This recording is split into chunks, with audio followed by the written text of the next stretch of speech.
Bonjour à tous et bienvenue dans Scénar Flash, le petit format éclair qui parle de points de scénario.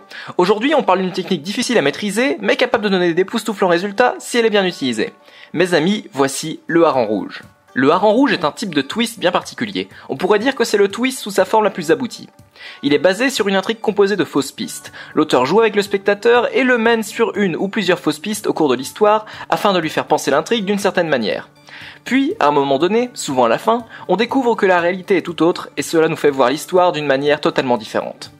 Je pense que des exemples s'imposent. L'un des harengs rouges les plus connus est celui de Sixième Sens, film de M. Night Shyamalan.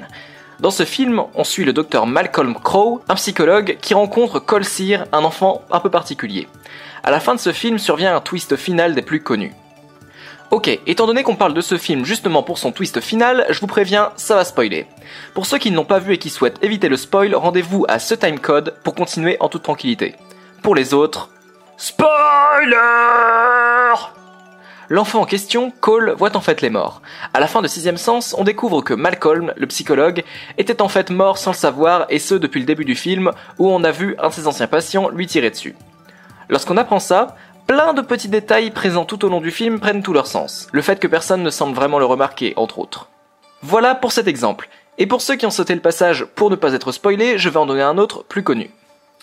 Harry Potter et l'école des sorciers est lui aussi basé sur un twist de fin... Quoi? Qu'entends-je? Des incultes qui n'ont jamais vu ou lu le premier tome d'Harry Potter? Ça existe ça? Bon, si vous insistez, voilà le timecode pour passer à la suite. Donc, à ce stade vous voyez forcément où je veux en venir. Le twist final de la première aventure de Harry Potter réside dans le fait que celui qui essaye de voler la pierre philosophale n'est pas le professeur Rogue, comme les héros l'ont cru pendant toute l'histoire, mais le professeur Quirrell qui est au service du tristement célèbre Lord Voldemort, et ce d'une manière très intime. Ouais.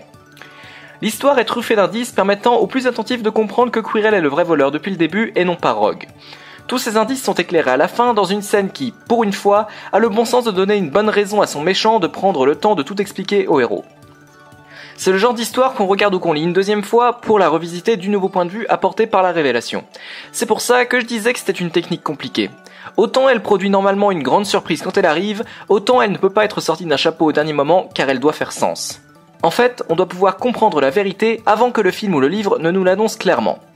C'est une partie d'échec entre le spectateur et le créateur, une partie de prestidigitation où le créateur attire l'attention de son audience sur sa main droite pendant qu'il prépare un tour final dans sa main gauche. Bien sûr, la plupart des spectateurs ne doivent pas voir le truc, sinon c'est un échec et le tour ne surprend personne. Mais les experts attentifs doivent pouvoir le voir. Wow, cette comparaison, je suis tellement fier de moi.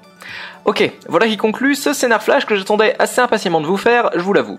N'hésitez pas à me dire dans les commentaires quels sont les harengs rouges qui vous ont le plus marqué, et ce que vous pensez de cette technique. Sur ce, rendez-vous bientôt pour d'autres points de scénario. Ciao!